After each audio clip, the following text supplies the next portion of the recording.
¿Horas de hoy y todo el día de mañana todavía? Mañana hasta las 23:59. Ok. Faltan un par de cositas, faltan. Más allá que también hoy anunciamos con Manuel un par de decretos que van a salir publicados. Los debe estar firmando el presidente en este momento y supongo que saldrán mañana publicados. Cuando usted dice un par de cositas, ¿es literal un par? ¿O eso significa 100 más? No, literal un par. ¿Sí? Sí. Ya prácticamente está todo lo que tenés en la lista, que creo que eran 101 modificaciones que hemos hecho, que es un recorrido increíble porque empieza con el INADI.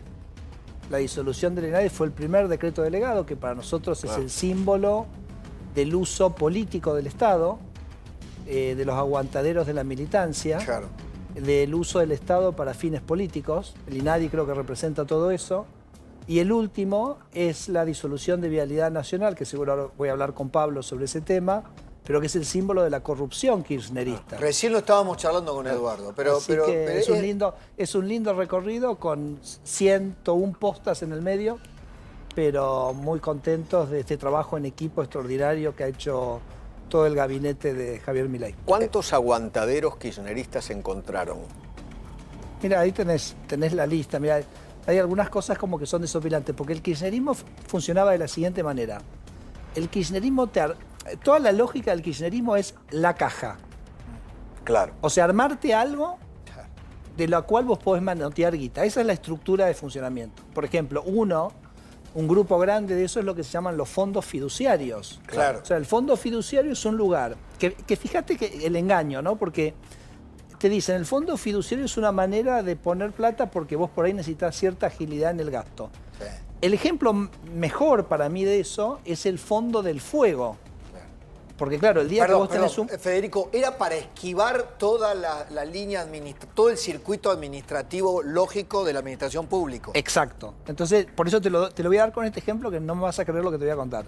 Entonces, el fuego, vos decís, te lo doy porque es el más obvio. ¿El manejo del fuego? Claro, porque si vos un día tenés un fuego, se te quema el Nahuel Huapi, vos tenés que mandar los aviones hidrantes inmediatamente, tenés que contratar, o sea, nada, y ahí no hay tiempo para perder, ¿correcto? No puedes hacer una licitación. Entonces, lo que se hace es el fondo fiduciario del fuego, como para tener esa agilidad. Bueno, nosotros cuando llegamos al gobierno el 10 de diciembre del 2023, no sé si ustedes se acuerdan, pero tuvimos unos fuegos bastante importantes en Chubut. Neuquén, Chubut. Exacto. Fueron y entonces dijimos, listo, agarren la plata del fondo del fuego para poder contratar. No había un mango. ¿Sabés a dónde se había ido la plata del fondo del fuego? ¿A dónde? A sueldos de Telam. A la miércoles. Entonces, es como decís vos, Pablo, o sea, son mecanismos que están montados para ser flexibles, pero que en realidad esa flexibilidad te viene con menores controles y se fumaron toda la guita. Entonces, para tener, como el dinero es fungible, para hacer un festival de gasto, entonces lo saco de acá, sacalo de allá, ponelo de allá.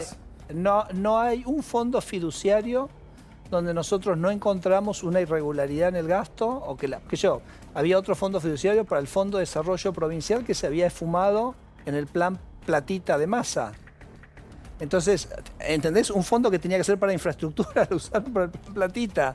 Entonces, cuando tuvimos el problema de los fuegos, lo resolvimos a través de los canales de la administración pública, lo tuvimos que atender a ese problema. Entonces, vos me preguntabas, Eduardo, cajas de curro, bueno, fondos fiduciarios es uno, se cerraron prácticamente todos, un trabajo absolutamente superlativo acá de Carlos Huberman, que yo siempre digo que es del mejor funcionario del gobierno, y José García Hamilton, que es el secretario legal y técnico del Ministerio de Economía, ambos que trabajan con Luis Caputo, así extraordinario lo que han hecho.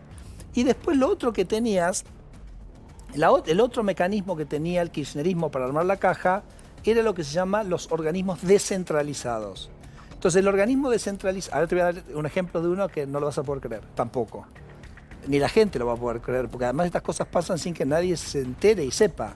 Entonces, ¿qué es el organismo descentralizado? Es como que vos escindís una parte del gobierno a una entidad independiente. Y acá también hay un argumento, que es decir, yo quiero que sea independiente, etcétera, ¿ok? ¿Qué pasa? Cuando vos haces un organismo descentralizado, primero le tenés que armar toda su estructura administrativa. Es la misma estructura administrativa que un ministerio. Una bolsa de trabajo. Es la misma estructura de un ministerio. Entonces, si vos tenés 100 organismos descentralizados, es como que tenés 100 ministerios, ¿entiendes? Entonces, eso por un lado. Y segundo, ese organismo descentralizado, con esa autonomía, que hace lo que quiere con su dinero, también muchas veces tiene la capacidad de cobrar. Te cobro un trámite, entonces tenés un incentivo gigantesco que te creen trámites con fines recaudatorios para sí mismo y no tenés control del dinero. Entonces, un ejemplo increíble. Aricame. No saben lo que es eso, sí. No. Aricame es una ley que hizo el kirchnerismo de una entidad autónoma que iba a controlar el ciclo productivo del cáñamo, que del cáñamo es la planta de la cual después tenés la flor del cannabis, etc. ¿Okay? Entonces, en realidad las competencias para ese producto tenés para la parte del cáñamo, que es el tallo, que es una fibra que se usa industrial, es la Secretaría de Comercio, y para la flor cannabis, que tiene usos medicinales, es el ANMAT, que es el órgano que verifica, digamos, todo lo que son los medicamentos en Argentina. No, ellos crearon otro. Vos sabés que ese otro organismo que crearon tenía más secretarios de Estado, o sea, gente con el rango de secretario de Estado, que el Ministerio de Salud. No. Entonces, bueno, era todo es como una cosa que era todo un chiste. ¿Y qué pasa con la gente? Porque una de las cosas que nos preguntábamos, hay estabilidad en el empleo público. ¿Qué pasó con toda esa gente a lo largo de un año y estas decisiones? A ver, nosotros esto lo hemos dicho muchas veces. El gobierno de Javier Milei ha generado una reducción en la planta del Estado de 50.000 personas. Por suerte en un contexto de fuerte crecimiento económico, de recuperación económica, ¿no? Sabemos que la economía está creciendo a tasas cercanas al 8%, por eso los números de empleo son como muy estables. Argentina tiene el mayor número de empleados de su historia en el último registro, pero lo importante es que esa reducción de 50.000 agentes nos ha permitido bajar el gasto público en 2.000 millones de dólares. Entonces, ¿qué es? 2.000 millones de dólares son 2.000 millones de dólares menos de impuestos que yo le cobro a la gente, que es equivalente a decir son 2.000 millones de dólares que le ponemos en el bolsillo a la gente. No que le ponemos, que le devolvemos. Claro. Porque ese dinero es de ellos, no es del Estado. Federico, todavía... Pero espera, déjame terminar esto porque es importante el concepto, porque muchas veces me preguntás por los 50.000 y por los puestos de trabajo que representan los 50.000, pero nunca me preguntás. Digo, en general no se pregunta. No se pregunta por los puestos de trabajo que crearon esos 2.000 millones de pesos, 2.000 millones de dólares puestos en el bolsillo de la gente, que la gente sale a gastar, que va al restaurante, se va de vacaciones, se compra una pilcha o lo que fuera. Entonces, yo diría, es un gran programa, si querés, de expansión económica, porque le estás poniendo 2.000 millones de dólares. Pero ¿cómo le pones la plata en el bolsillo a la gente?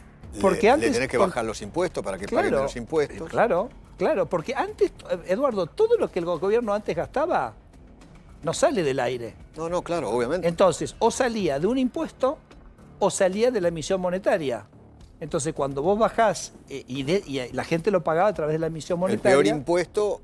La inflación. Claro, por eso, todavía hay una agenda de baja de impuestos que el ciudadano tiene que ver. Yo entiendo la lógica. Si hay menos gasto público, es evidente que ese dinero vuelve al sector privado. Exacto. Pero la materialización de la baja de impuestos, ¿se baja el impuesto inflacionario? Sí, se baja el impuesto inflacionario. El resto de los impuestos. Nos preguntábamos recién... Pablo, para. IVA, ganancias, impuesto al cheque, ¿cuándo va a dar la ingresos vuelta a eso? brutos... Pablo, Pablo y Eduardo, o sea, repito, ustedes quieren ver cuánto se cobra de impuestos, vean cuánto es el gasto. Claro. Javier Milei, porque es 1 a 1. Javier bajó el gasto público 30% el año pasado. Esa es la baja que tuvo de impuestos, 5 puntos del PBI. De esos 5 puntos del PBI, por supuesto, el impuesto más importante que se bajó fue el impuesto inflacionario. Claro. Que básicamente es el impuesto de los pobres. Por eso Javier saca más de 10 millones de personas de la pobreza.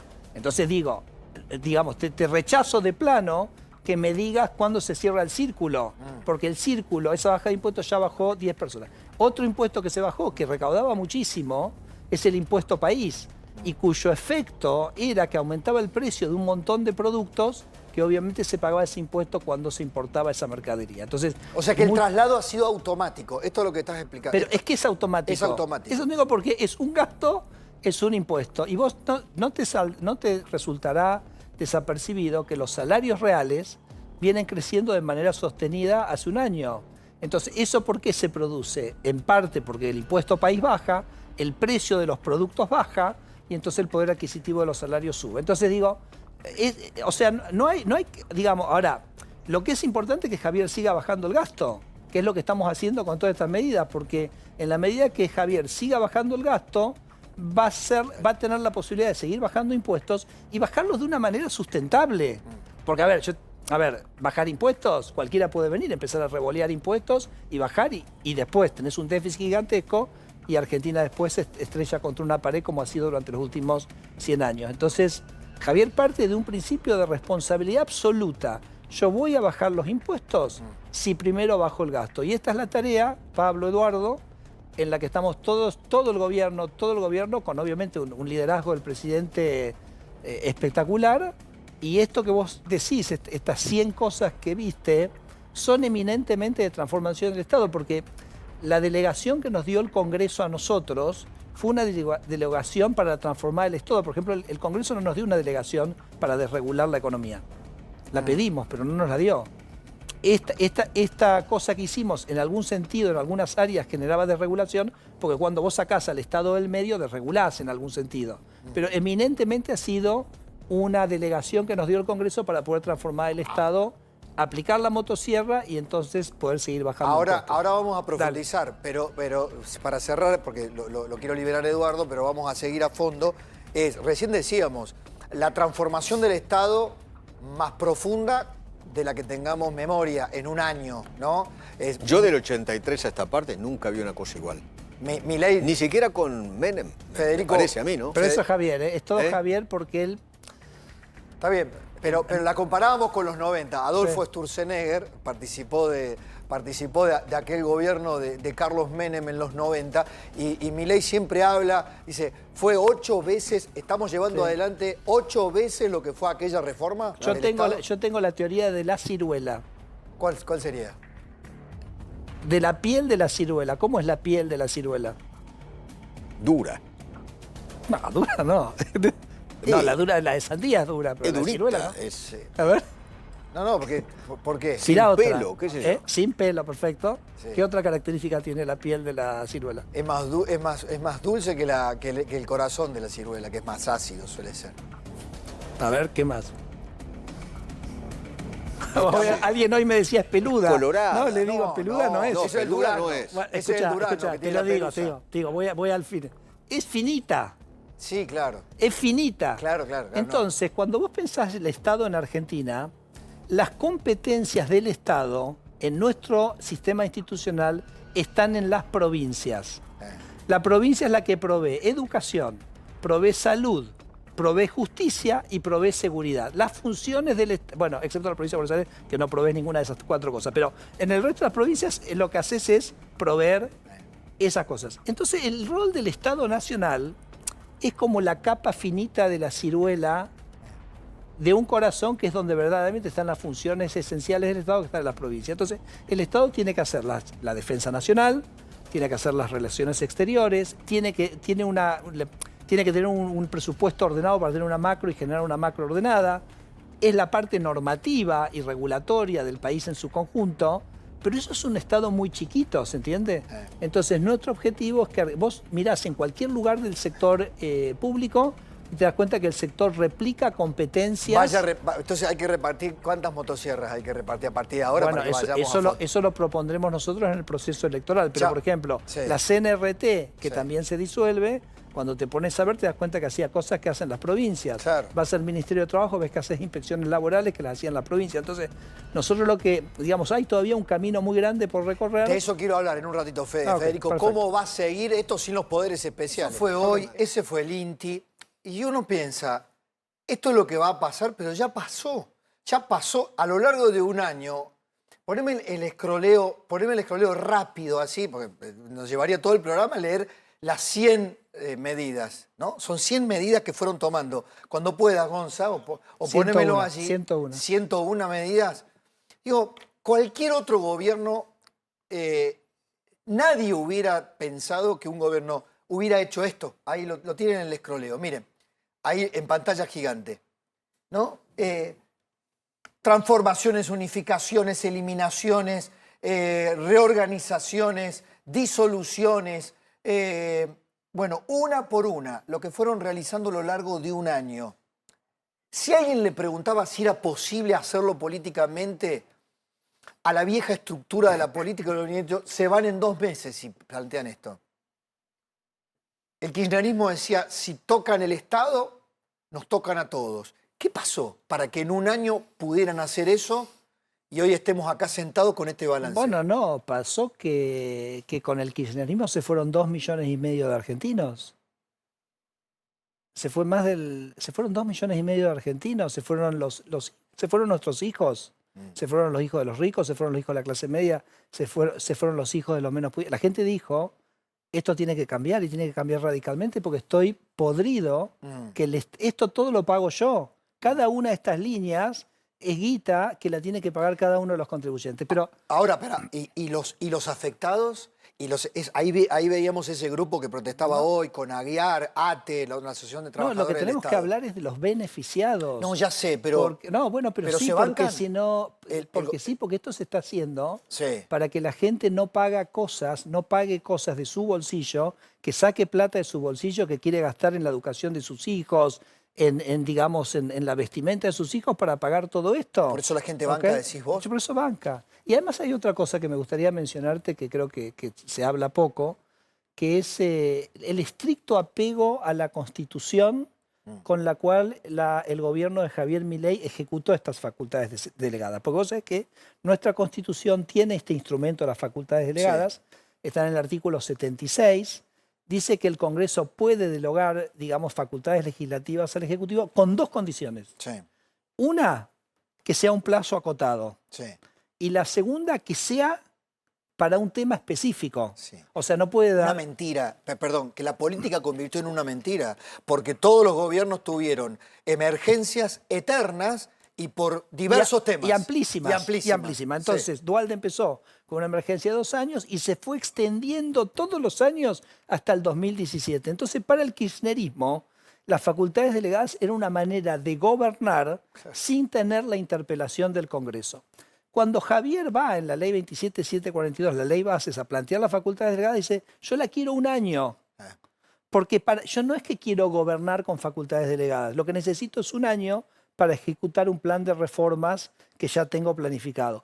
Y el Congreso nos dio un año y nos dio una materia muy específica. Nos dijo, puedes hacer esto, esto, esto y esto, que fueron, como yo les decía antes, más sobre la transformación del Estado. Por ejemplo, no aceptó el Congreso darnos una delegación para desregular la economía. Entonces, por ejemplo, flexibilizar leyes laborales. Exacto, no nos dio eso. Entonces nosotros hemos trabajado con una puntillosidad y un apego a la delegación que nos dio el Congreso, que es una cosa totalmente diferente que Argentina no vio.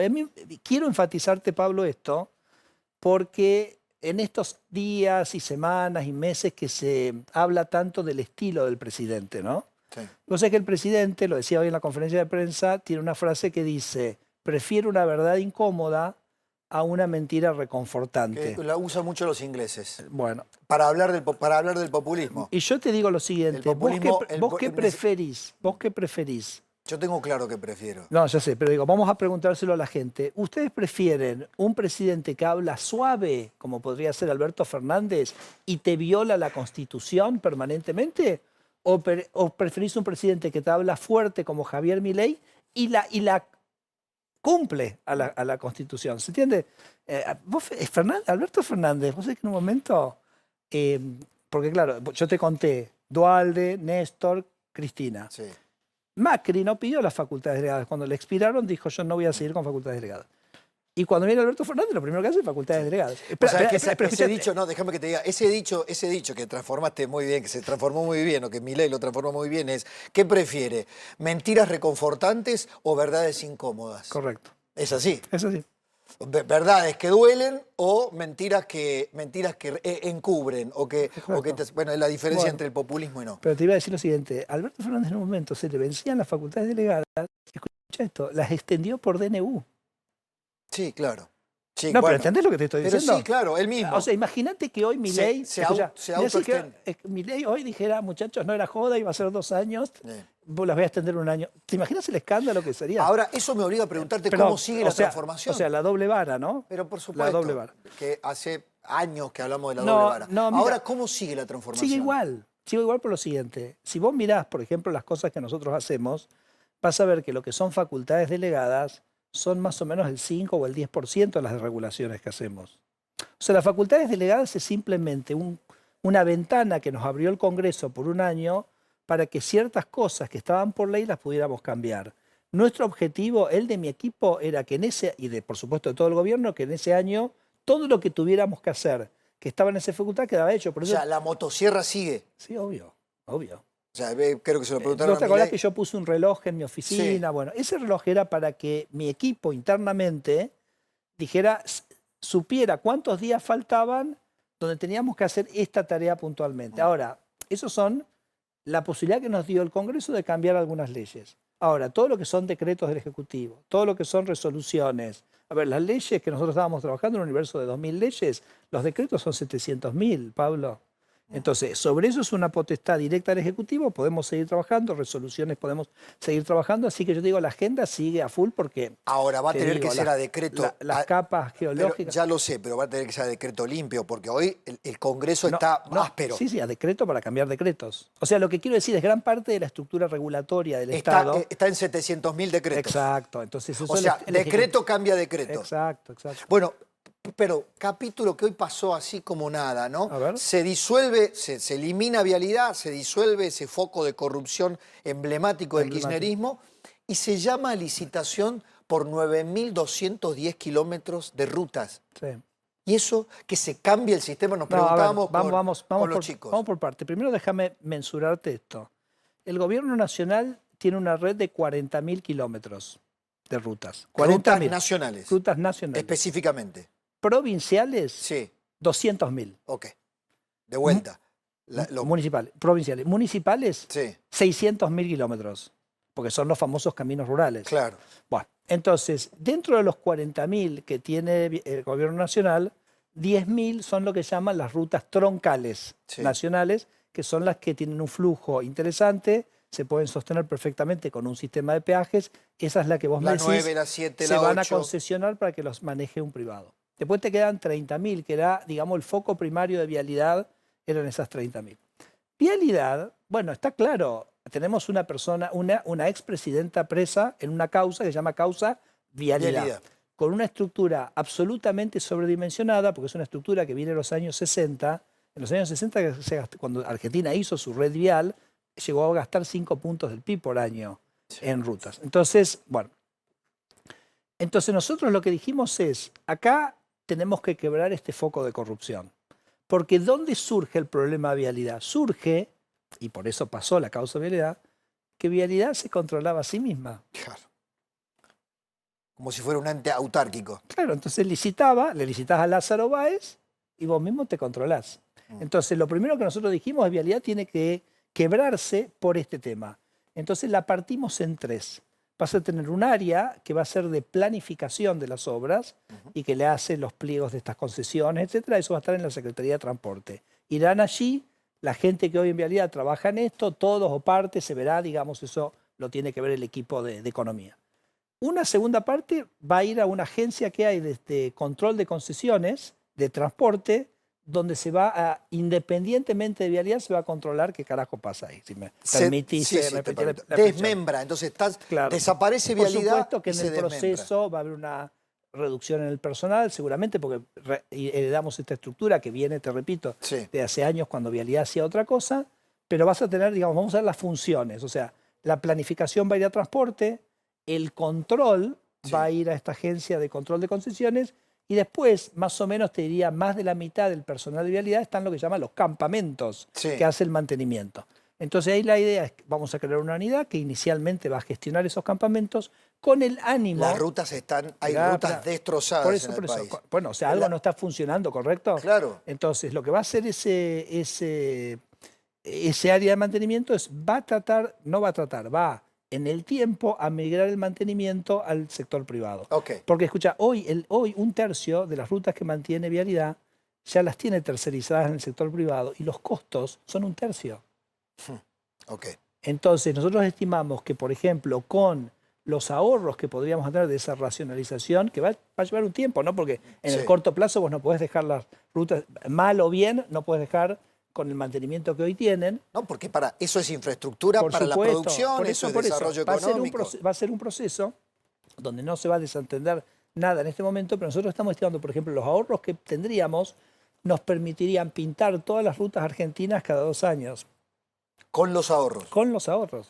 O sea, Vialidad despilfarraba y lo que tiene tercerizado para mantenimiento es un tercio de lo que cobraba Vialidad directamente. Bueno, lo que te costaba toda la estructura. Lo que costaba por la ejemplo, estructura. Nosotros hicimos un análisis campamento por campamento, también de los sectores privados. Entonces, por ejemplo, una cosa que encontrabas es que la estructura de Vialidad tiene mucho carga como burocrática administrativa, como 2/3 eran administrativos o digamos, y 1/3 eran los que estaban arriba del tractor. Sí. Y cuando vas al sector privado encontrás que 1/3 es el administrativo y 2/3 del personal están sobre el tractor. ¿Se entiende? Entonces, nada, bueno, eso es. Ahora es muy interesante. O sea, que a mí, ¿cómo definirías la segunda parte después de la facultad no, de te quería decir una cosa que me parece que es divertida. Por ejemplo, cuando Extensoro racionalizó YPF en los años 90, él creó lo que se llamaban los emprendimientos. Entonces él dijo, yo voy a tercerizar. Sí. Entonces tercerizó con los propios empleados de YPF. Sí. Entonces, me parece que acá, cómo se va a dar ese proceso de racionalización del área de mantenimiento, puede tener muchas aristas y muchas. Por ejemplo, ¿por qué no decirle a los propios empleados de Vialidad, armate una empresa de mantenimiento, yo te garantizo un contrato por un tiempo, pasás al sector privado, pasás a ser una empresa privada, nos ofreces, y ahí ya te digo, esa misma gente que hoy es ineficiente, te puedo asegurar que va a ser súper eficiente. ¿Vos creés que se van a arriesgar a perder? Digo, hay que pensarlo porque uno podría inicialmente decirle yo te garantizo el contrato por un tiempo. Digo, son todas cosas para pensar, pero lo que digo es, me parece que tenemos mucho margen para mejorar la eficiencia con otra estructura organizativa, no necesariamente con otra gente. ¿Cómo denominarías la segunda etapa de Sturzenegger o de tu ministerio después de las facultades delegadas? No, ya medio te lo contesté porque te dije, en realidad, si vos mirás, por ejemplo, mi Twitter, que yo todos los días voy anunciando, vas a ver lo que yo te decía, que lo que es decretos delegados es más o menos entre el 5 y el 10% de las cosas que hacemos. Entonces,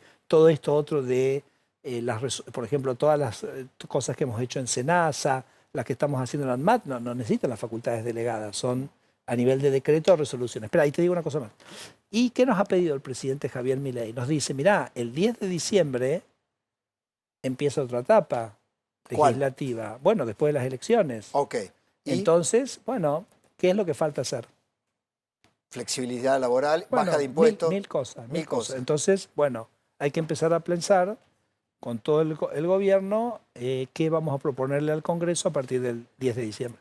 ¿Desde tu mismo ministerio vas a seguir siendo ministro de esta área? Yo soy la persona más feliz del mundo. Conceptualmente, una pregunta conceptual de cierre. ¿Esta transformación del Estado llegó para quedarse o crees que puede ser reversible si de pronto vuelve el peronismo? Está en manos de la gente eso. Nuestra tarea es hacer lo que nosotros pensamos que está bien.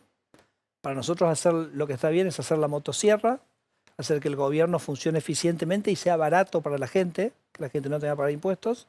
Esa es la oferta electoral que nosotros vamos a llevar en las provincias. Vamos a decir, si usted quiere, como decías Kicillof y Máximo, estaban viendo, ellos quieren Estado grande. Bueno, listo. Si el argentino quiere Estado grande, vota ahí. Y lo vamos a respetar, o sea, porque es una ¿Eso va a ser elección. eje de campaña en Buenos Aires? ¿Ese va a ser eje de campaña en Buenos Aires? Nosotros vamos a proponer la motosierra, ¿ok? Vamos a proponer la motosierra porque la motosierra es decir, yo voy a bajar el gasto que a vos no te da, porque nosotros pensamos en la gente, no pensamos en la casta.